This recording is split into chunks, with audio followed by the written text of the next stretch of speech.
So guys, जैसे कि world जो पॉलिटिक्स में कहा जाता है कि कोई भी आपका परमानेंट दुश्मन या परमानेंट दोस्त नहीं होता, वहीं अमेरिका के लिए कहा जाता है कि कैसे अगर आप अमेरिका के लिए दुश्मन है तो आपके लिए खतरनाक है, लेकिन अगर आप अमेरिका के दोस्त हैं तो ये आपके लिए ज्यादा खतरनाक है। और प्रेजेंट टाइम में जो सिनारियो चल रहे हैं वो इस बात को काफी अच्छे से प्रूव करते हैं। गाइस, प्रेजेंट टाइम में अगर हम मीडिया की माने तो इस तरीके की बातें निकल कर आ रही है कि कैसे इंडिया रशिया के SU-57 को खरीदना चाहता है, ना कि अमेरिका के F-35। इसके पीछे का कारण है कि क्योंकि हमें रशिया हमारा टाइम टेस्टेड पार्टनर है, इसी के साथ वह SU-57 के साथ हमें पूरी एक्सेस दे रहा है और ये सारे फाइटर जेट भारत में ही बनेंगे। वहीं अमेरिका हमें काफी लिमिटेड एक्सेस दे रहा है F-35 के साथ, और अमेरिका टाइम टेस्टेड पार्टनर नहीं है, बल्कि अमेरिका कई बार हमें बदलते हुए नजर आया है। प्रेजेंट टाइम के सिनारियो को देखकर ऐसा लग रहा है कि भारत और यूएसए के बीच अब शैडो बॉक्सिंग होना शुरू हो चुकी है। खबर निकल कर आ रही है कि कैसे यूएस ने भारत की तरफ टेक एंड लीफ ऑफर रख दिया है, यानी कि ये हमारा ऑफर है, आप चाहे तो इसे एक्सेप्ट कर सकते हैं, नहीं तो बातें आगे नहीं होगी। वहीं इंडिया ने इसे साफ मना कर दिया है। बताया जा रहा है कि कैसे अमेरिका भारत की एग्रीकल्चर और डेयरी मार्केट का एक्सेस चाहता है, और कहीं ना कहीं भारत सरकार अपने फार्मर्स को प्रोटेक्ट करने के लिए उन पर बैन लगाई हुई है। भारत के इस रवैये को देखने के बाद अब अमेरिका ने भी अपनी चाल चलना शुरू कर दिया है। हम ये बात भली भांति जाते हैं कि कैसे भारत को दबाने के लिए अमेरिका पाकिस्तान के करीब आ रहा है। हाल ही में सेंटकॉम के जनरल की तरफ से ये कहना था कि कैसे उनका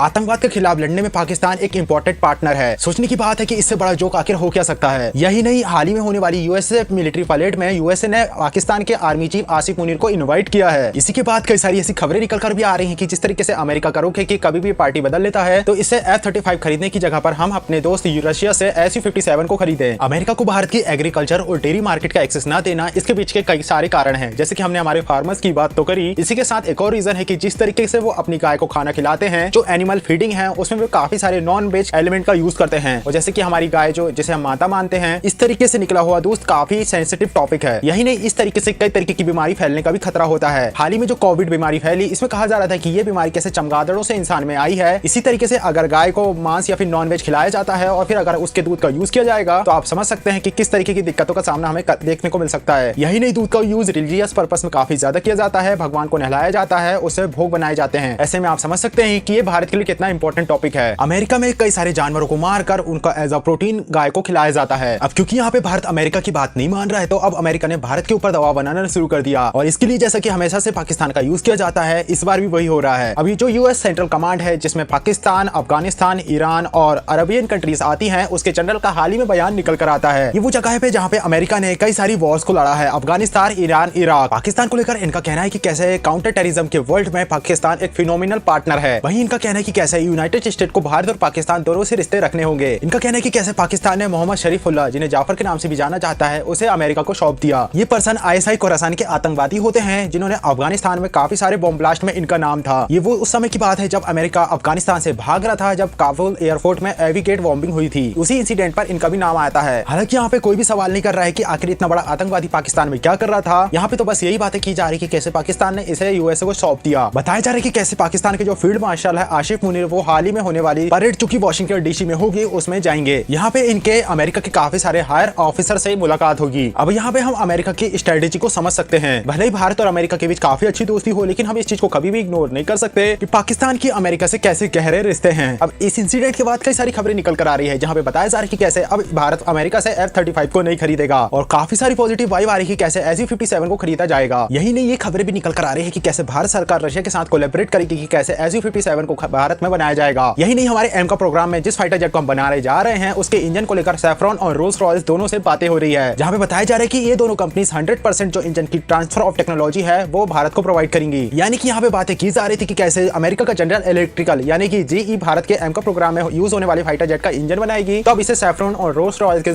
थ्रू रिप्लेस करने की बातें की जा रही है। अब बातें निकल कर आ रही है कि प्रेजेंट टाइम में जो हमारी एयरफोर्स की स्क्वाड्रन में लगातार रिटायरमेंट फाइटर जेट हमें देखने को मिल रहे हैं, हमारी स्क्वाड्रन नंबर लगातार गिरते जा रहा है, तो इसे देखकर 3 टर्म प्लान हमारे सामने रखे गए हैं। प्रेजेंट टाइम को सिनारियो को देखते हुए हमें प्रति वर्ष 40 फाइटर जेट की जरूरत है। नियर टर्म में सबसे पहले हमारे पास SU-57 के कुछ फाइटर जेट इंपोर्ट की जाएंगे। इसके बाद मीडियम टर्म में जो हमारी नासिक में HAL की फैक्ट्री है, वहां पे SU-57 को भारत में बनाया जाएगा, जहां पे SU-57 पूरी तरीके से मेड इन इंडिया होगा। और इसके बाद जो लॉन्ग टर्म प्लान है, उसके थ्रू जो SU-57 के साथ ट्रांसफर और टेक्नोलॉजी हमें मिलेगी, उसका यूज हम एमका में भी करेंगे। वहीं इसी के साथ बात की जा रही है कि जो इसमें इंजन होगा वो हम सैफ्रॉन या फिर रोल्स रॉयल से इंपोर्ट करेंगे और ट्रांसफर ऑफ टेक्नोलॉजी के थ्रू भारत में बनाएंगे। हालांकि अगर हम SU-57 और F-35 की तुलना करें, तो इसमें काफी सारे डिफरेंस हमें देखने को मिलते हैं। सबसे पहली बात, इनका ओरिजिन, ये कहां से आते हैं और क्या भारत इन पे भरोसा कर सकता है। तो SU-57 जो कि रशिया से आता है, जो कि हमारा टाइम टेस्टेड पार्टनर है। वहीं F-35 जो कि अमेरिका से आता है, और आप अमेरिका को तो अच्छे से जानते हो, अमेरिका कैसे अपने रंग बदलता है समय के अनुसार, ये जग जाहिर है। इसी के अलावा अगर हम बात करें कीमत की तो SU-57 IS-35 की तुलना में काफी ज्यादा सस्ता है। इसी के अलावा बताया जाता है कि F-35 में किल स्विच देखने को मिलता है, यानी कि अगर आप F-35 को खरीदो भारत पे भी ला लो तो अमेरिका के पास तब भी किल स्विच होगा कि आपका फाइटर जेट उड़ भी ना पाए। इसी के अलावा SU-57 में कई सारी खासियत है जिस पर मैं अलग से एक वीडियो बनाऊंगा जहां पे हम F-35 और SU-57 को काफी अच्छे से कंपेयर करेंगे। सो गाइस ये थी एक छोटी सी वीडियो जहां पे मैंने बात करी कि प्रेजेंट टाइम में भारत और अमेरिका के बीच जो ट्रेड डील चल रही है उसके क्या सिनारियो है, उसमें क्या कुछ चल रहा है, कैसे दोनों देश अपने अपने कदम को आगे बढ़ा रहे हैं और क्या हमें फ्यूचर में देखने को मिलेगा, ये तो हमें फ्यूचर में ही पता चलेगा। सो गाइस इस पे आपका क्या ओपिनियन है? क्या भारत सरकार को अमेरिका को भारत की मार्केट का एक्सेस दे देना चाहिए और क्या हमें SU-57 की जगह पर अमेरिका से F-35 को खरीदना चाहिए? कमेंट बॉक्स में अपना ओपिनियन जरूर शेयर करेगा। वीडियो अच्छा लगे वीडियो को लाइक कर चैनल को सब्सक्राइब करें और अगर आपको कोई सजेशन हो वीडियो को इंप्रूव करने को लेकर या किसी टॉपिक पर वीडियो चाहते हो कमेंट बॉक्स में आप सजेशन दे सकते हो। वीडियो अच्छा लगे वीडियो को लाइक कर चैनल को सब्सक्राइब करेगा। मिलते हैं नेक्स्ट वीडियो में, तब तक के लिए बाय।